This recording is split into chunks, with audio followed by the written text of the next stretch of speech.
Vamos dar início, então, às próximas rodadas. Agora, a UFAM como fazenda e a UFBA como contribuinte. Podem vir.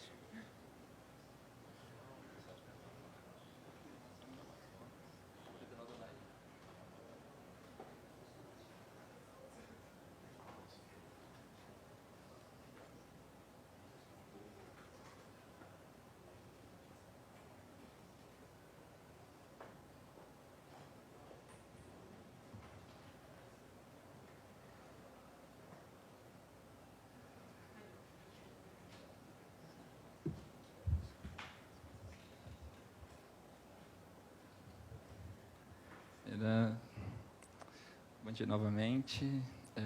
Nós vamos passar agora para a segunda semifinal, Federal do Amazonas e Federal da Bahia. Vamos dar início aos nossos trabalhos. Já pode se dirigir ao púlpito contribuinte.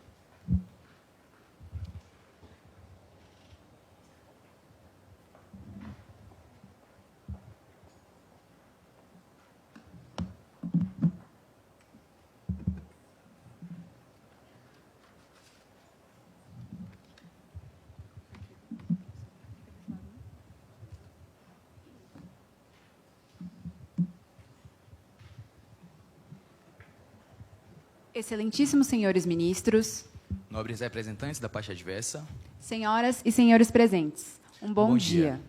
Viemos hoje a esta tribuna defender a impossibilidade de incidência de imposto de renda sobre ganho de capital nas operações realizadas pelo senhor Jorge Pereira, ora recorrente, que envolveram criptomoedas, também conhecidas como criptoativos.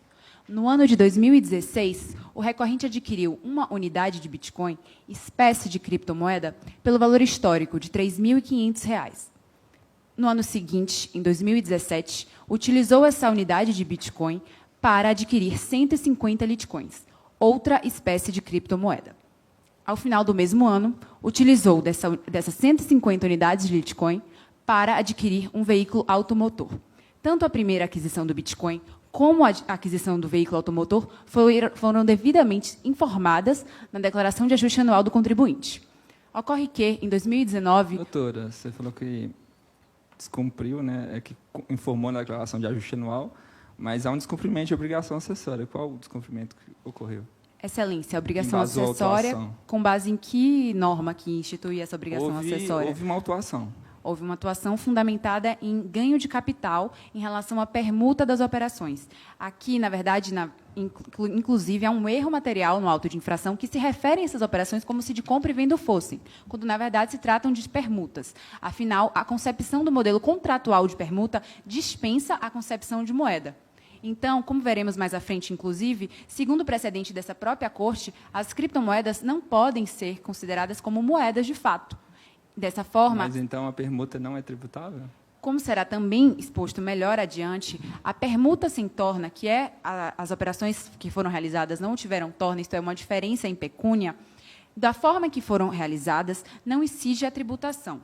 Contanto, em primeiro lugar, é importante verificar que, voltando um pouco ao relato fático, a Fazenda realiza a operação de duas operações distintas. A primeira, que consiste na permuta do Bitcoin pelo Litecoin, operação que, inclusive, foi arbitrada em R$ 66 mil, bem como na permuta dos 150 Litecoins por o veículo automotor.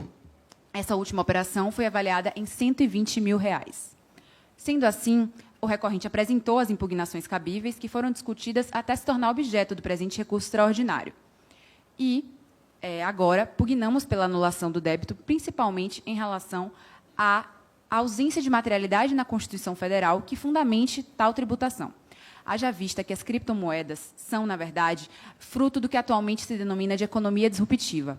Elas constituem um meio de troca gerados a partir de códigos criptografados. Elas não se adequam a nenhum dos conceitos que atualmente conhecemos. É algo novo e disruptivo. E, por isso, inclusive, não há um consenso entre as instituições brasileiras sobre qual seria a natureza jurídica deste instituto. Atualmente, a Receita tenta alegar ou até indica que as criptomoedas estariam mais próximas de um ativo financeiro, o que vai de encontro ao posicionamento da Comissão de Valores Mobiliários, que no ofício circular número 1, publicado em 12 de janeiro de 2018, afirma expressamente que essas não podem ser consideradas como ativos financeiros, sequer porque não podem ser adquiridas por meio de fundos diretos de investimento. Por outro lado, também, como eu acabei adiantando, esse próprio excelso tribunal, no recurso extraordinário número 478.410, de relatoria do ministro Eros Grau, em 2010, estabeleceu que, para que algo seja moeda, é preciso que existam 2 elementos essenciais, o curso forçado e o curso legal, o que não há nas criptomoedas. Basicamente, no Brasil hoje, moeda é algo emitido pelo Banco Central e chancelado por essa instituição. E, segundo o comunicado também do Banco Central, em 2017, número 31.379, essas operações com criptomoedas não são reguladas pelo Banco Central. Doutora, mas a gente está falando de uma relação de tributação. Quem tem competência para regular as relações entre fisco e contribuinte? No caso, Excelência, aqui, na verdade, estamos analisando a natureza jurídica como forma de evidenciar o vácuo legislativo. Aqui, o vácuo legislativo é evidente diante da competência do Congresso Nacional em regular essa natureza jurídica, o que, inclusive, foi tentado, mas nunca foi apreciado pelo Congresso. Há um projeto de lei com essa finalidade de regulamentação das criptomoedas, das operações com criptomoedas. Contudo, há, de fato, inclusive reconhecido pelo Superior Tribunal de Justiça, que não há uma natureza jurídica pacífica entre as instituições, esse não é um entendimento só nosso. E, nesse sentido, não havendo algo materialmente visível, como poderia sequer a Receita indicar isso? Mas, no então, caso, a orientação da Receita não tem serventia alguma, por caso? De forma alguma, Excelência. De fato, a Receita Federal ela visa regulamentar, mas como pode regulamentar diante de um vácuo legislativo? Ela visa complementar algo que está previsto em lei. Nesse caso aqui, há uma inversão, inclusive em desrespeito à Constituição Federal, que adotou conceitos fechados e rígidos em detrimento de tipos. E diante desse surgimento, né, desses conflitos das inovações disruptivas, o que verificamos de fato, na verdade, é que a solução para isso, de forma paradoxal, é justamente o respeito a essa opção do Constituinte. Como o colega agora irá explicar, a Constituição Federal se utiliza de conceitos em detrimento de tipos. E, diante dessa ausência do encaixe perfeito entre a concepção de criptomoeda e a concepção de ativo, de bem, de infinitas outras moedas, infinitas outras concepções, a tributação, dessa forma, não pode ser feita por analogia, justamente em respeito à taxatividade dos conceitos constitucionalmente previstos.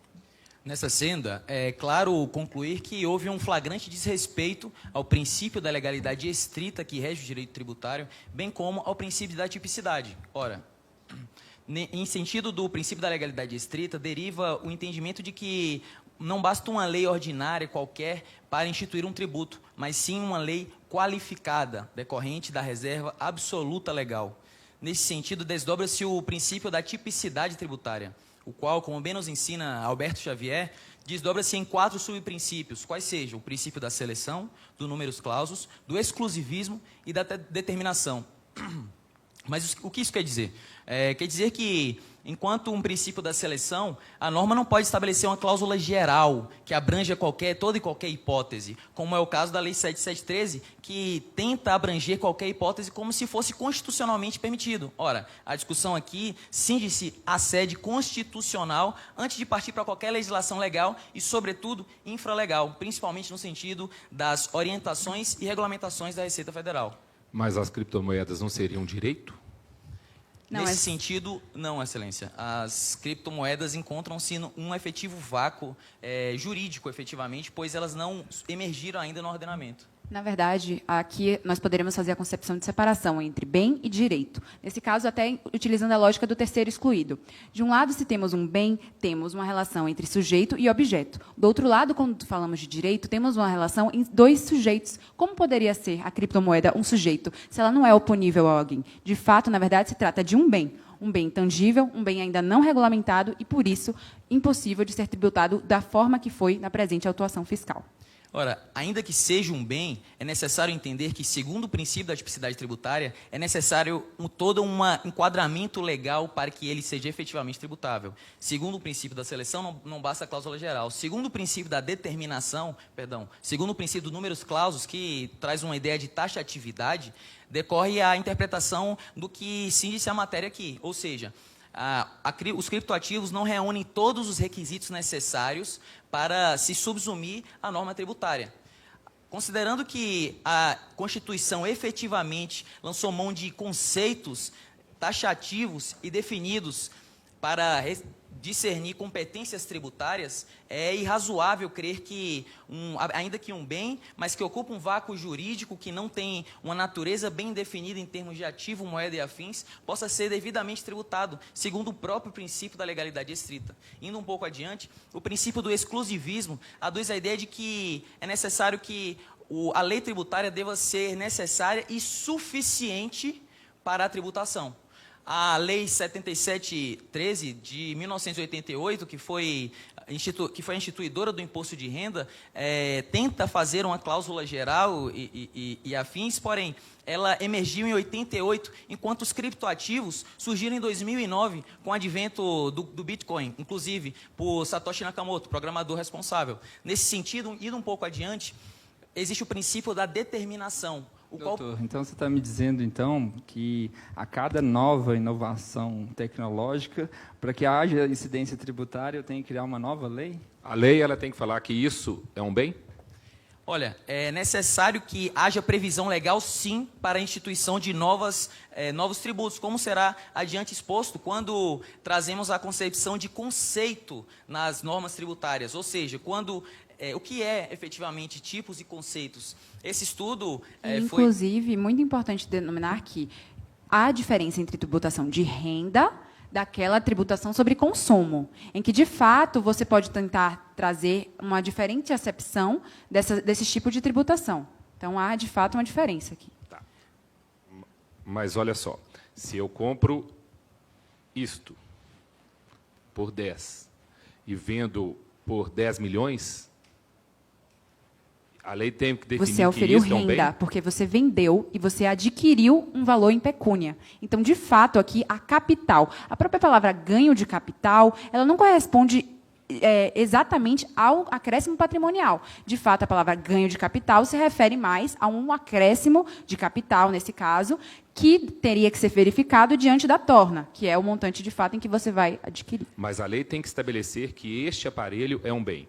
Ela tem que deixar isso claro. Para reconhecer que há acréscimo patrimonial, não é necessário que a lei preconize isso. Porém, para a devida incidência do tributo, ora em questão, ou seja, o imposto de renda, é necessário, sim, que haja lei que institua a hipótese tributária para que este fato subsuma-se à norma. No caso em concreto, a Constituição Federal, no caso, ela não optou por consagrar o patrimônio exclusivo da pessoa. Ela optou por tributar fatos, atitudes que demonstram riquezas, e aí há de se observar a operação, e não o fato em si, o bem, nesse caso. Mas então você está negando o acréscimo na operação? Não, de fato algum, Excelência. De fato, houve um acréscimo patrimonial não tributável, porque, conforme veremos um pouco adiante, é necessário, quando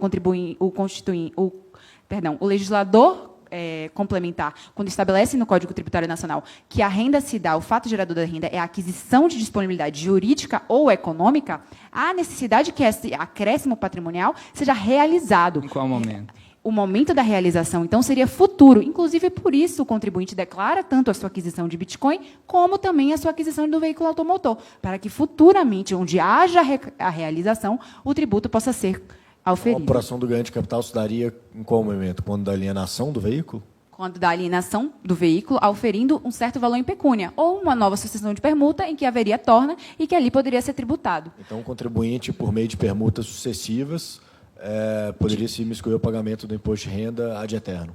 Ad eternum, não, Excelências. Inclusive, há de se observar, na verdade, não outras operações realizadas, mas no caso aqui que discutimos, não o futuro dessas operações, mas como é que elas foram delineadas para identificar se o auto de infração lavrado pela Receita Federal é cabível ou não.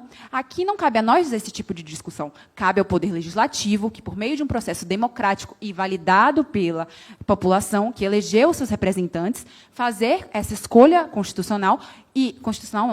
legislativa e política de tributação. Só seguindo um pouco para a questão dos conceitos, onde ficará mais evidente a impossibilidade de tributação. Nesse sentido, precisamos explicar um pouco como é que se dá a repartição de competências tributárias, efetivamente, no Estado brasileiro. Ora, como já aduzimos, a Constituição lançou mão de conceitos. Sendo assim, houve uma repartição restrita para cada ente tributante das suas hipóteses de tributar. E aí elenca-se a questão exatamente de, será que precisamos de lei para cada nova incidência? Ora, a Constituição Federal foi bem expressa quando instituiu o recurso da competência residual para que a União institua impostos residuais para hipóteses não previstas nos conceitos prévios. Ora, se a Constituição fosse meramente tipológica, e aqui faço um discernimento, como bem ensinam os professores Humberto Ávila e Bisabel Dese, o conceito de tipo difere da definição de conceito, exatamente porque tipos são descrições características habituais, que não necessariamente precisam estar completamente presentes a hipótese para a subsunção efetivamente da norma. Enquanto nos conceitos é necessário que haja, sim, o efetivo preenchimento de todos aqueles requisitos que estão previstos na lei para que haja subsunção e assim possa se efetivamente tributar. Então, você está me dizendo que a renda tributável na lei, né, o ganho de capital hoje existente, não se aplica à situação atual? E por quê? Perfeito.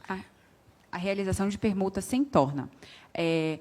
A aquisição, como foi explicada, depende da realização, dessa disponibilidade. Então, de fato, nas operações realizadas pelo recorrente, não há que se falar em tributação de ganho de capital em permuta sem torna. Nesse sentido, eu compreendo a pergunta, inclusive, acerca da permuta, se seria do momento da alienação, mas precisamos fazer um diferimento entre o momento da alienação e o momento da realização daquele acréscimo patrimonial. Veja, como a colega explicará um pouco adiante, há certas peculiaridades na permuta que não correspondem às peculiaridades do contrato de compra e venda.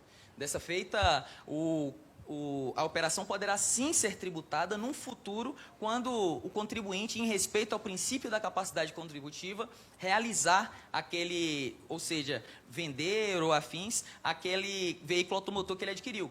Veja, nessa questão da competência legislativa, é evidente o uso de conceitos exatamente por ter elencado constituinte a ideia de competência residual, ou seja, se qualquer hipótese superveniente, ela pudesse ser acomodada naqueles conceitos prévios, então não haveria porquê, a letra da lei seria vazia e seria inócua.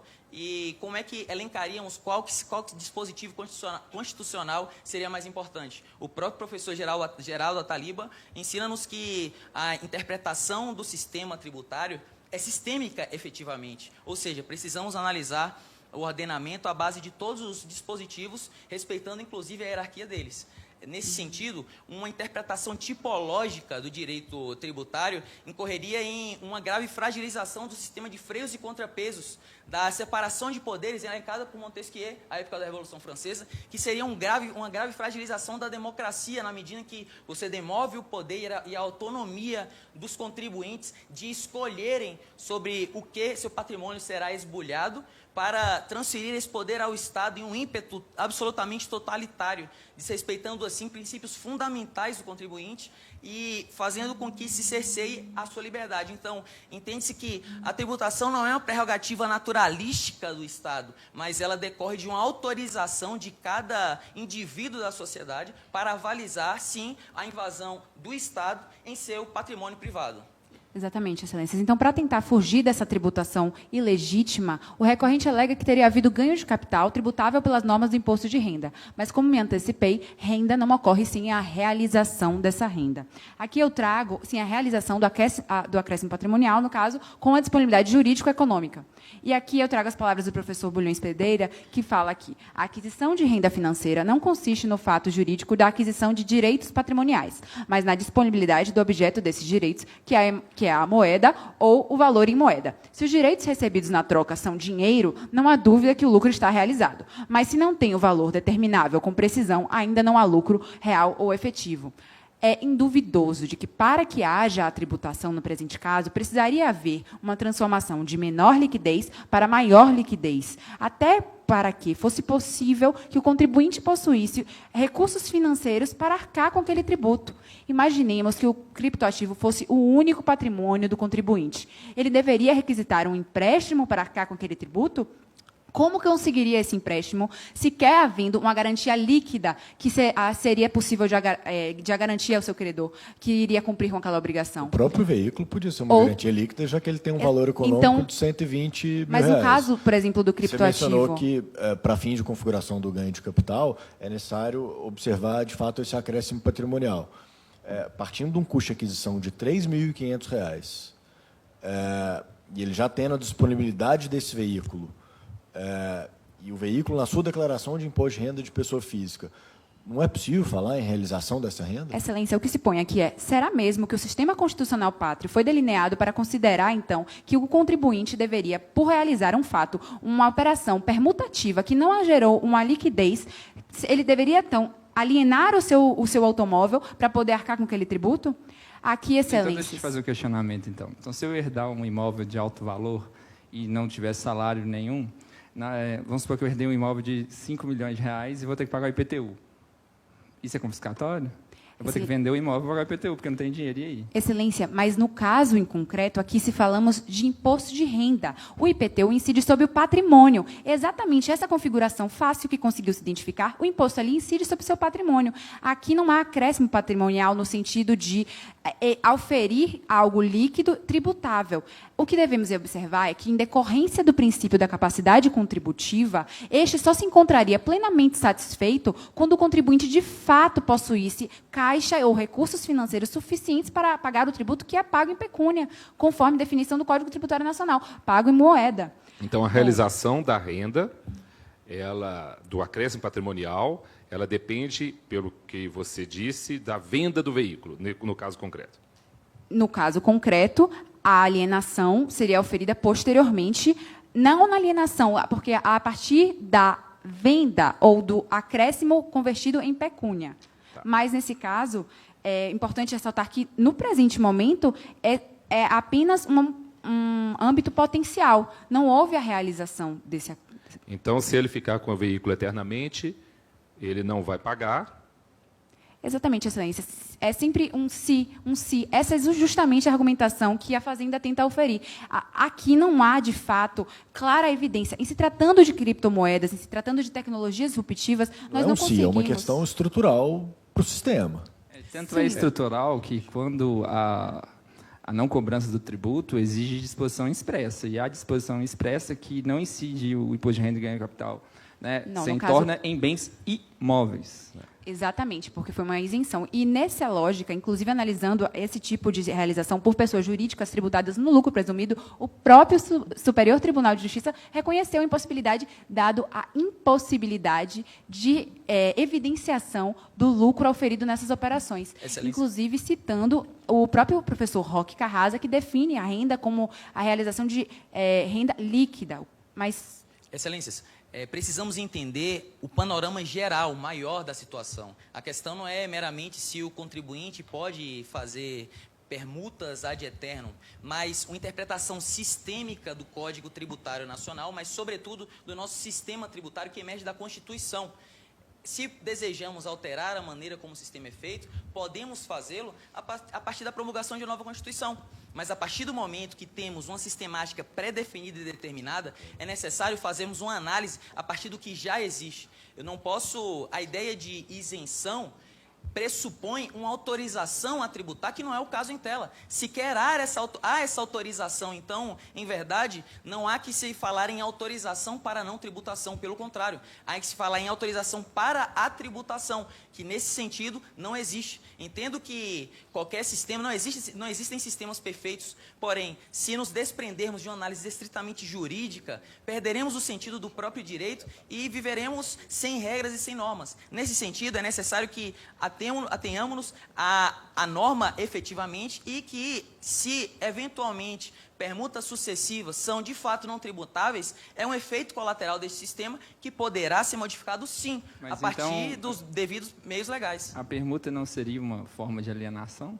A permuta é uma forma de alienação, com certeza, mas não arguímos o contrário. Inclusive, não negamos que há um eventual acréscimo patrimonial. A questão não é essa. A questão é que o fato gerador, analisando a regra matriz de incidência do imposto de renda, o fato gerador se dá a partir da conversão em pecúnia daquele veículo automotor. Sendo assim, aferindo-se a possibilidade de acréscimo patrimonial conjugada com a capacidade, com respeito à capacidade contributiva. Em outras palavras, a existência ou meros indícios de existência de capacidade contributiva não autorizam a tributação. Se, por um lado, não pode haver tributação sem existência de capacidade contributiva, essa realização de capacidade contributiva não é, por si só, suficiente para realizar a tributação. É preciso que haja estabelecimento de todos os elementos da regra matriz de incidência e que, então, ocorra a subsunção do fato à norma. Duas situações. Ele adquiriu o veículo, declarou na sua declaração de ajuste anual do imposto de renda por 3.500, e 2 anos após utilizar o veículo foi roubado. Ele vai pagar imposto de renda ou ele nunca vai pagar imposto de renda sobre isso? Segundo, o veículo foi roubado e tinha seguro e ele recebeu uma indenização. Como que ficaria Claramente, uma indenização é uma recomposição de patrimônio. Aqui, de fato, o que devemos observar é se houve um acréscimo desse patrimônio ou não. Indenização, segundo jurisprudência e doutrina pacífica, é mera recomposição de patrimônio. Quanto à primeira pergunta, é a hipótese dele ter o carro... roubado sem seguro. Ter oferido... Primeiro, ele comprou o veículo, Sim. R$120.000, declarado por 3.500. 2 anos depois, o veículo foi roubado. E ele não tinha seguro. A segunda o veículo está declarado por 3.500 e ele recebeu uma indenização de R$120.000 em razão do roubo do veículo, né, em decorrência do seguro.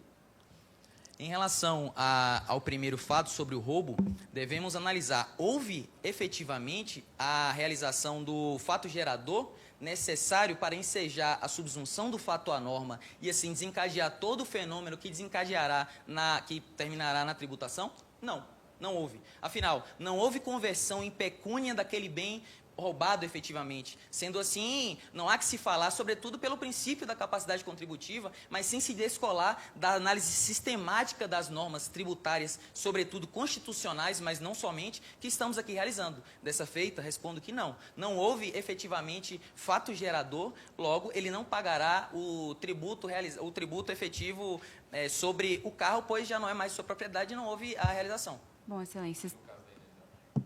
E sobre a indenização, o veículo está declarado e, pelo custo de aquisição de R$3.500, ele recebeu a indenização de R$120.000. No caso, o contribuinte declarou a aquisição de um Bitcoin por valor de R$3.500 e, posteriormente, declarou a aquisição, em bens e direitos, de um automóvel avaliado em R$120.000.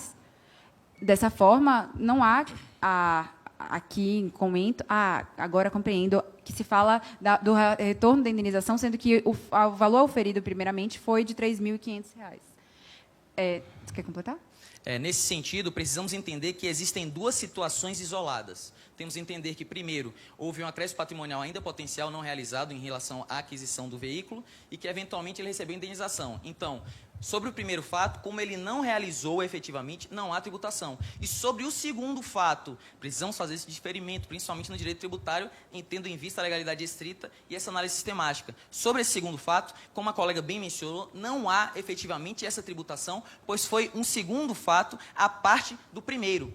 E, como ela bem elencou, essa é uma recomposição do patrimônio do contribuinte e não efetivamente um acréscimo de renda. Então, não se submetendo, inclusive, às próprias, novamente falando, às próprias hipóteses elencadas na norma. Então, o patrimônio dele de 3.500 se perdeu e ele recebeu uma indenização de R$120.000 e como R$120.000 é recomposição de um patrimônio de 3.500, vocês estão dizendo que não incide imposto de renda. Não, excelência. Depois O ônus de ter argumento... respondido, eu peço que vocês encerrem devido ao tempo. Podemos, então, encerrar? Encerrar. Pronto. Dessa forma, excelências, calma, é para responder? Desculpa. Pronto, respondo. Nesse sentido, só para fazer um remate da minha fala, para passar a fala para o nosso colega, é necessário entender que, tendo em vista todo o exposto acerca da natureza sistemática do direito tributário e de como ele emerge da Constituição para aí começarmos a análise dos dispositivos legais e infralegais nesta ordem, não houve subsunção do fato à norma, haja vista que a Lei 7713 de 88 está restrita e limitada através dos conceitos constitucionais de tributar e, assim, ela não pode, apesar de tentar, não pode estabelecer uma cláusula geral, restringindo-se, assim, a hipótese previamente elencadas pela Constituição. Então, Excelências, gostaríamos de agradecer a atenção dispensada, pugnar pelo provimento do recurso extraordinário, com base em todas as informações, e, por fim, deixar apenas uma reflexão. Conforme já nos advertia há muito tempo o professor Geraldo Ataliba, os juristas eles não devem se tornar meros leitores e reprodutores de regulamento, mas, sim, intérpretes do sistema constitucional pátrio.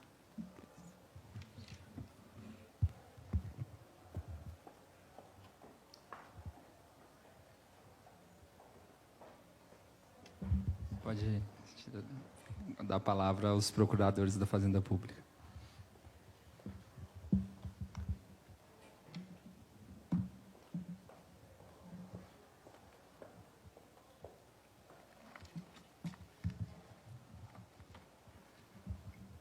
Podem começar.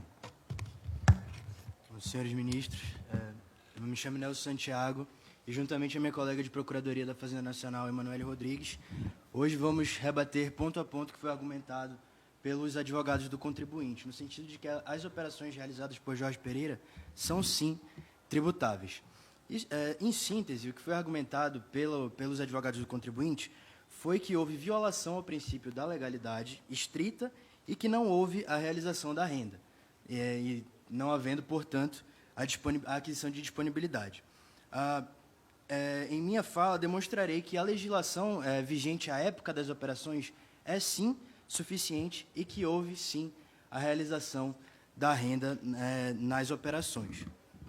Bom, passando ao meu primeiro ponto, ressalto que a regra contida na legislação tributária vigente à época é de que as alienações, em geral, são tributáveis. Isso fica muito claro quando analisamos o artigo 43, parágrafo 1º do CTN e o artigo 3º, parágrafo 3º da Lei 7.713, de 1988. Segundo o artigo 43, parágrafo 1º, a incidência do imposto independe da denominação do rendimento, da forma de percepção e da condição jurídica dela. E, em complemento, o artigo 3º, parágrafo 3º da Lei 7.713, prevê que, na apuração do ganho de capital, serão consideradas operações que importem alienação a qualquer título, dentre elas, a operação de permuta.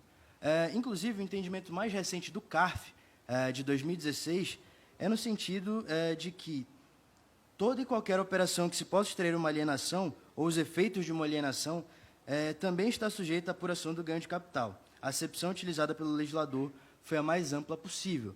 Sendo assim, não há que se falar em exigência de torna para que a permuta seja tributável. E, no mesmo sentido, é o entendimento da Procuradoria-Geral da Fazenda Nacional. Mas permuta de que tipo de bens? De bens em geral.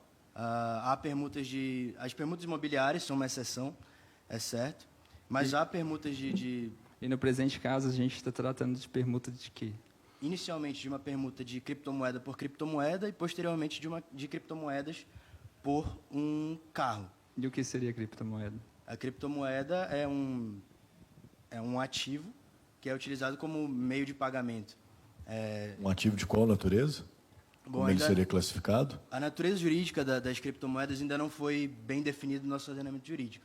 Nós temos mais uma definição negativa do que são criptomoedas, mas, no nosso caso, isso não é tão relevante, na medida em que o que nós queremos tributar são as operações. E, para tributar as operações, nós temos todos os elementos necessários, tais como custos de aquisição, valores de transmissão e os valores das operações, que foram muito bem ressaltados pelos advogados dos contribuintes. O ganho de capital incide sobre a alienação de bens e direitos. Exato. Então, essa classificação jurídica ela deve ser relevante para fins de análise da regra matriz de incidência. Certo. Acontece que se trata de uma permuta.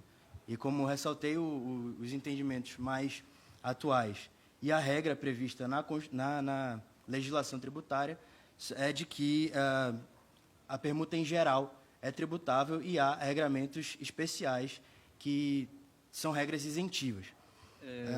Desculpa estar reiterando, mas eu não entendi, então, do que você está realizando a permuta? E Perdão? como isso se implica na tributação ou não do imposto de renda? O que está sendo permutado? E no que isso influencia na incidência ou não do imposto de renda e incidência sobre o ganho de capital? Você pode repetir a primeira pergunta? Repito, a primeira é a seguinte, você está realizando uma permuta, como o colega bem perguntou para você. Certo. Permuta de quê, com quê, e qual que é a influência disso na tributação?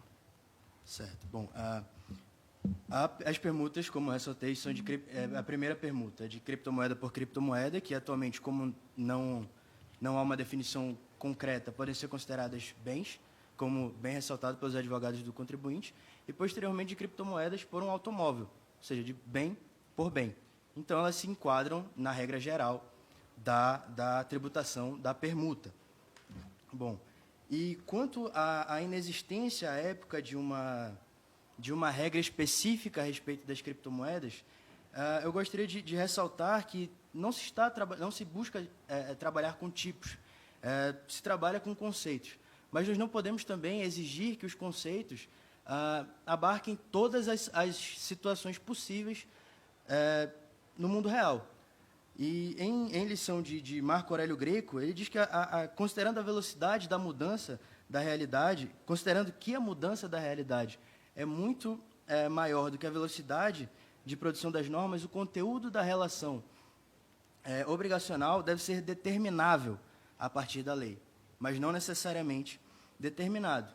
Ou seja, havendo ganho de capital oriundo de uma operação de alienação, considerada a sua acepção ampla, e nisso abarcadas as permutas em questão, resta configurado o fato gerador do IRPF. E feita essa consideração a respeito da amplitude do conceito de alienação, eu gostaria de fazer uma breve digressão a respeito da lógica da tributação da renda, me utilizando do artigo 55, inciso 4 do Regulamento do Imposto de Renda, segundo o qual são também tributáveis os rendimentos recebidos na forma de bens ou direitos avaliados em dinheiro pelo valor que tiverem na data da percepção. O que nós podemos extrair daí é que, para fins de tributação de renda, o que importa é o valor dos bens ou direitos recebidos na data da percepção. E no caso em questão, nós temos isso de forma muito clara. O Bitcoin foi adquirido por 3.500, sendo esse o custo de aquisição.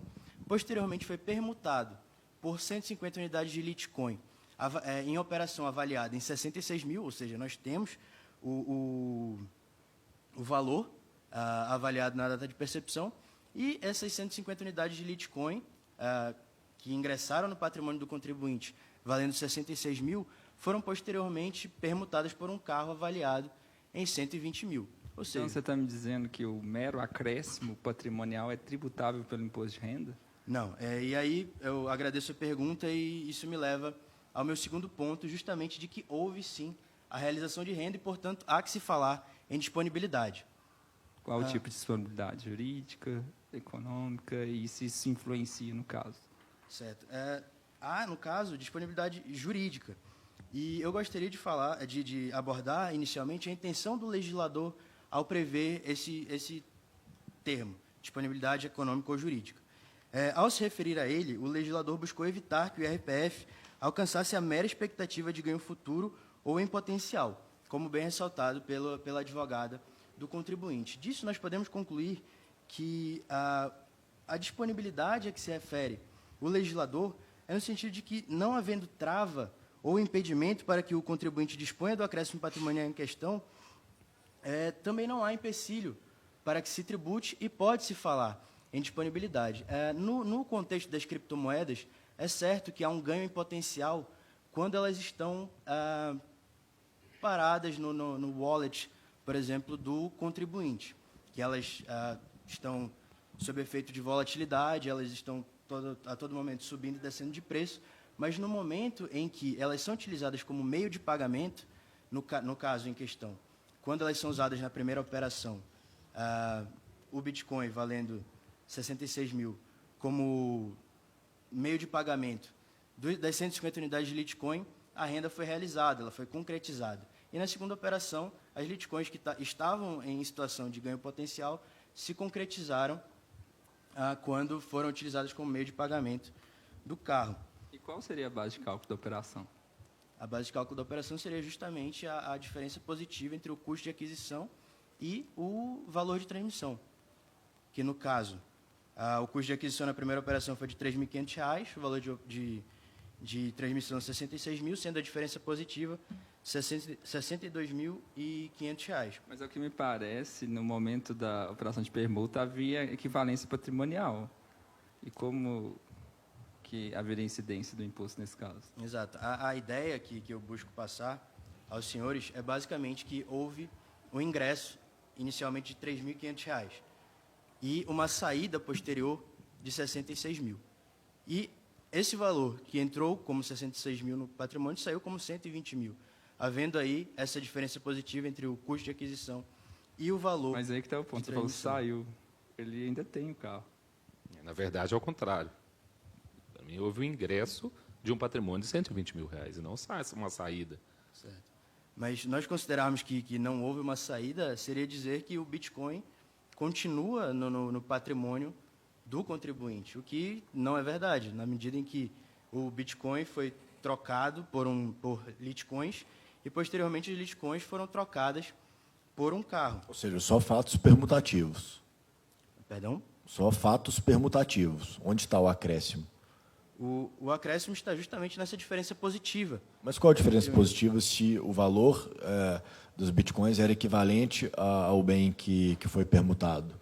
Bom, onde reside o acréscimo? Considerando a periodicidade anual do imposto de renda e a declaração feita pelo contribuinte em 2016 e em 2017 de que o Bitcoin foi adquirido por 3.500 e o carro por 120.000.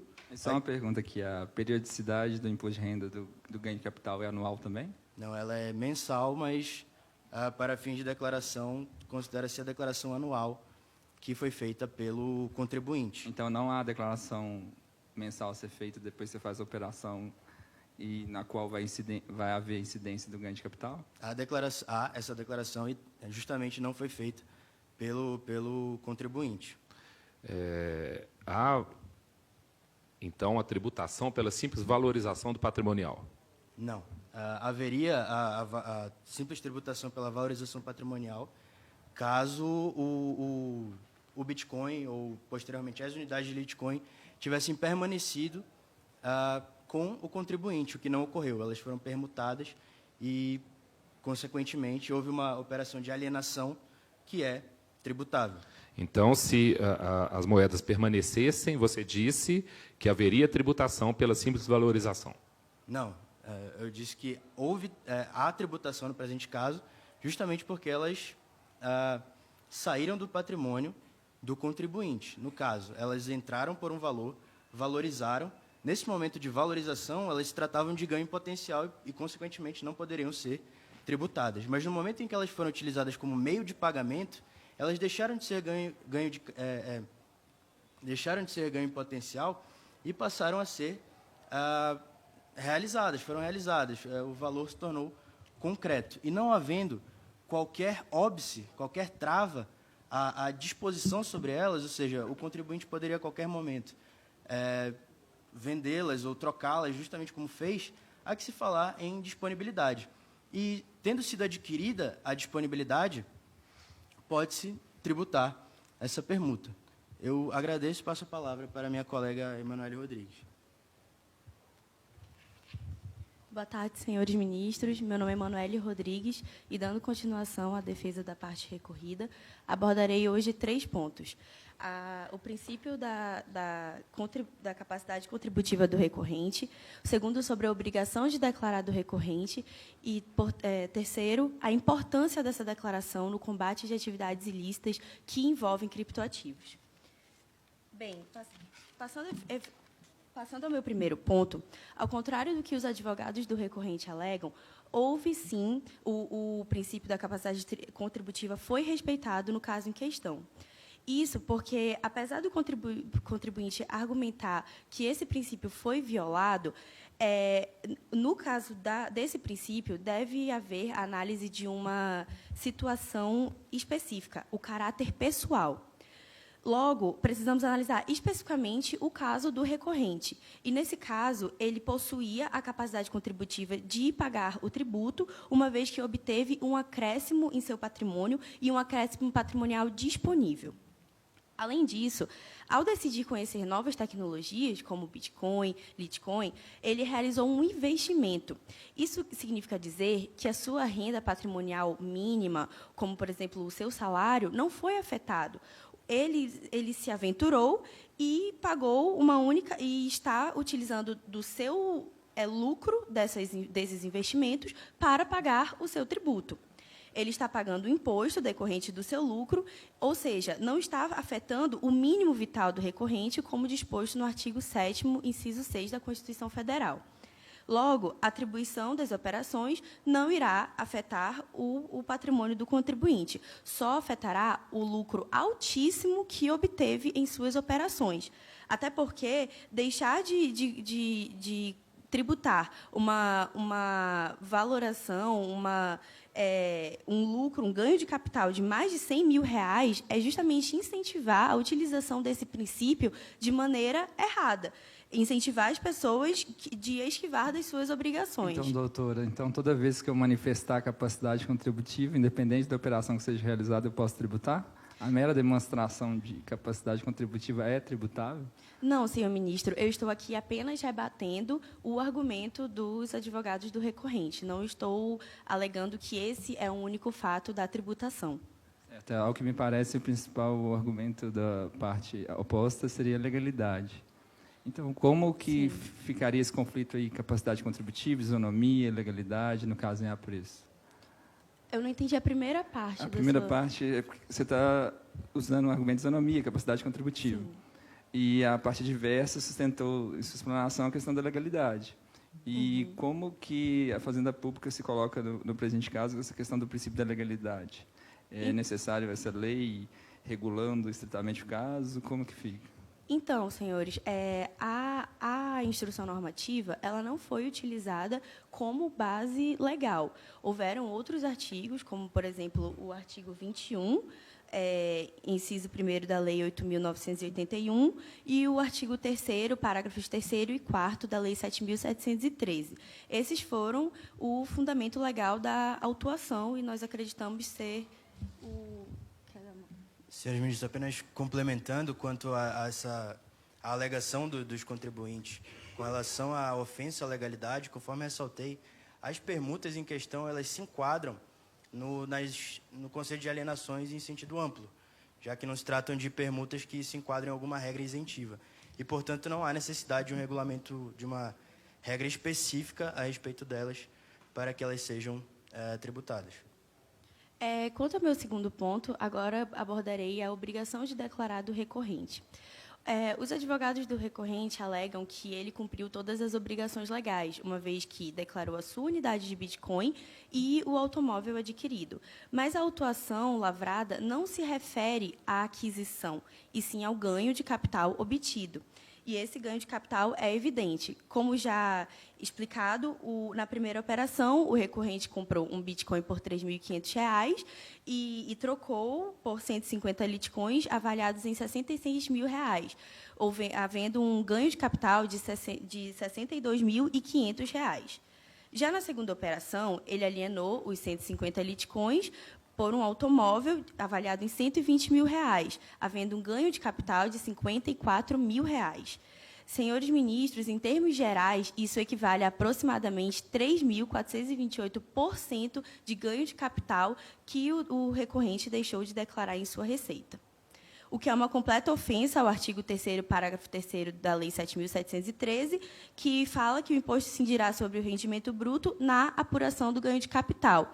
Como já mencionado pelo meu colega procurador, é irrelevante se a alienação decorre de permuta, venda, promessa de venda. O que se precisa é uma conta matemática simples entre o valor de aquisição, o valor de alienação e o consequente lucro obtido, e que houve no caso em questão.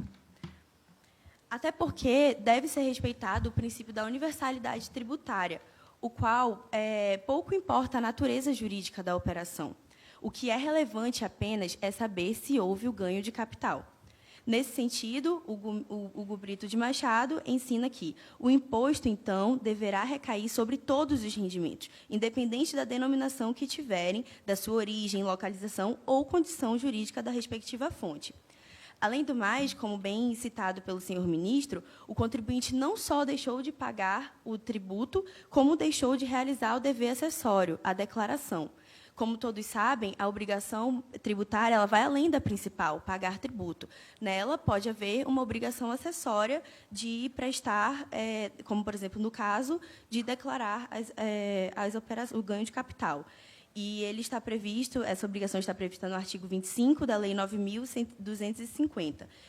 E, além disso, como houve uma violação desse dever de declaração, o Código Tributário Nacional, no artigo 113, parágrafo 3º, é claro que a obrigação acessória poderá se converter em obrigação principal, acarretando uma penalidade, como, por exemplo, uma multa. Bom, superada essa fase quanto à obrigação de declarar do recorrente, passo ao meu terceiro ponto para explicar a importância da declaração nesse novo contexto com criptoativos. Aproveitando que você vai falar desse tema, eu gostaria que você abordasse a questão da Instrução Normativa 1888, como é que fica a questão do sigilo das informações do contribuinte? Então, senhor ministro, essa questão já foi superada, inclusive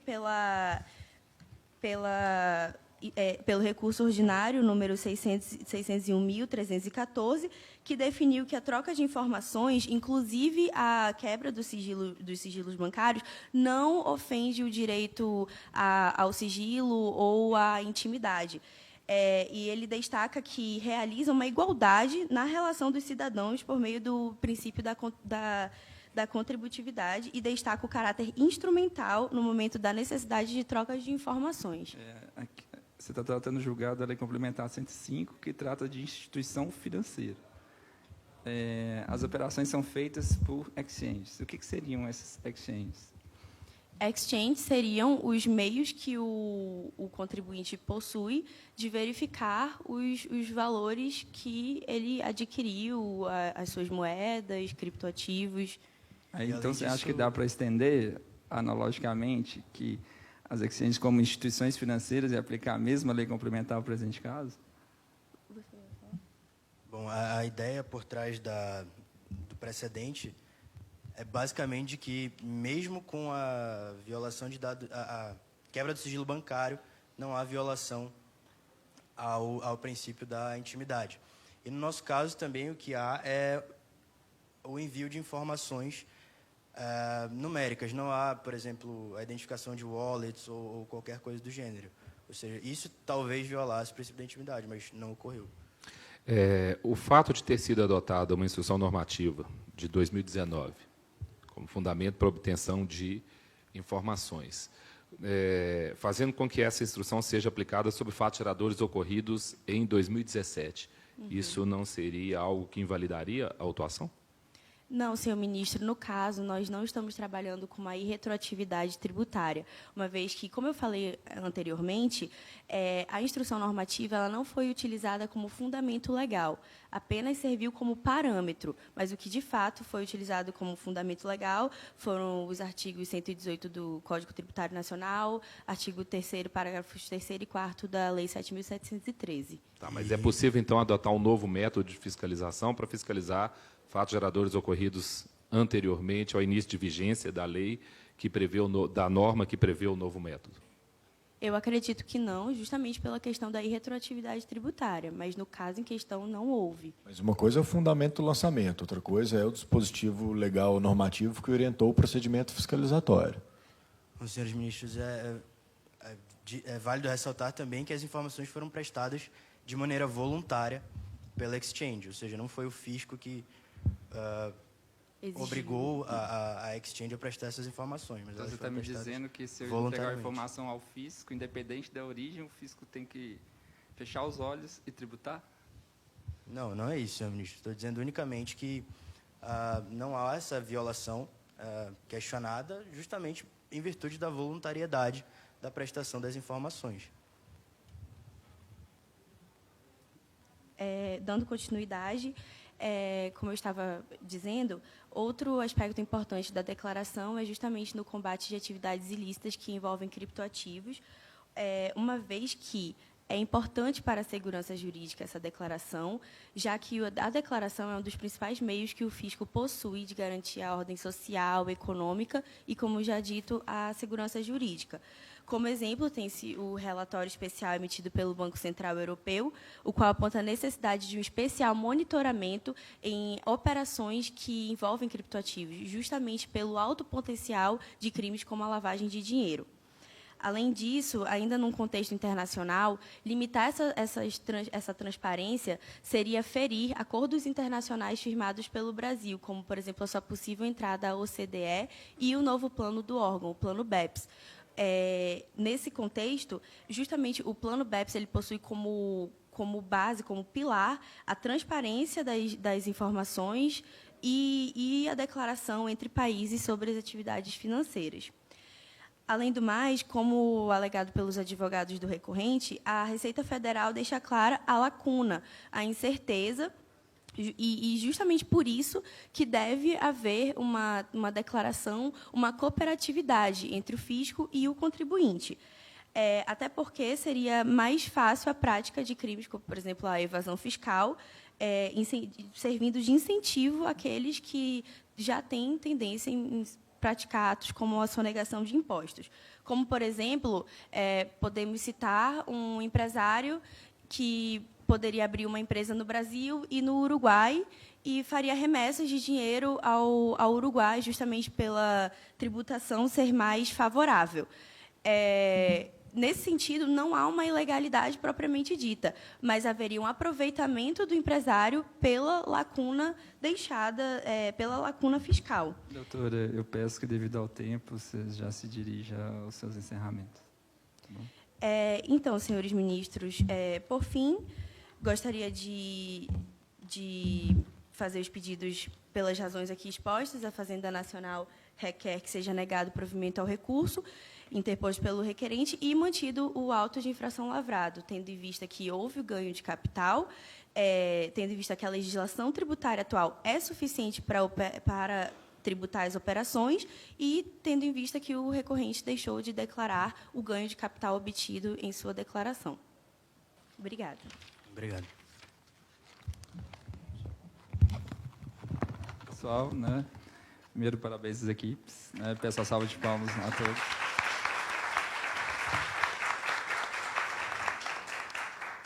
E aí a gente vai deliberar e depois a gente volta aqui para passar o resultado.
Bom, pessoal, vamos lá. Nós vamos, então, divulgar, em primeiro lugar, da primeira rodada, quem vai disputar o primeiro e o segundo lugar, e depois, a segunda rodada, quem vai disputar o primeiro e o segundo lugar. Na primeira rodada, entre a Mackenzie e a USP, quem vai disputar o primeiro e o segundo lugar será a Mackenzie.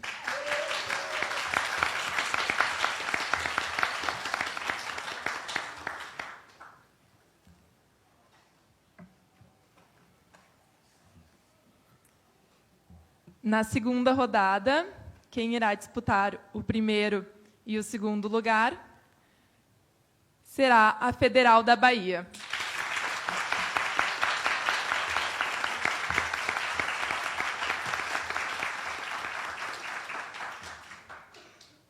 Então, ficamos com a USP e a Federal do Amazonas disputando o terceiro e o quarto lugar. Voltaremos agora, após o almoço, às 14 horas, com o terceiro e o quarto lugar disputando e, posteriormente, o primeiro e o segundo lugar. Parabéns a todos.